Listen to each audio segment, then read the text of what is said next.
ایک صاحب کا سوال ہے کہ جب باجماعت نماز پڑھ رہے ہوں تو اس وقت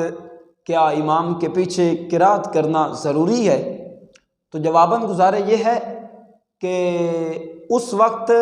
مقتدیوں کا قرات کرنا ضروری نہیں بلکہ خاموش رہنا ضروری ہے،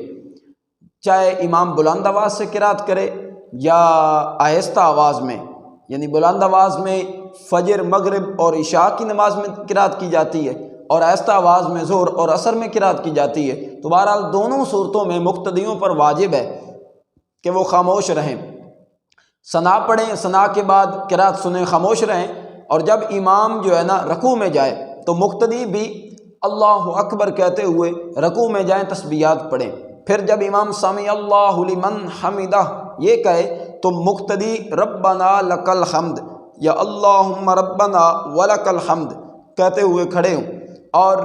پھر جب سجدہ میں امام جائے تو مقتدی بھی تکبیر کہتے ہوئے سجدہ میں جائیں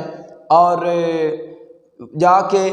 تسبیحات پڑھیں۔ پھر تشہد میں جب امام بیٹھے تو اس وقت التحیات پڑھیں، اور اگر وہ قعدہ اخیرہ ہو تو پھر التحیات کے بعد درود شریف بھی پڑھیں، اور پھر امام کے ساتھ سارے مقتدی سلام پھیر دیں۔ لمحہ لمحہ ہے مجھ پہ نبی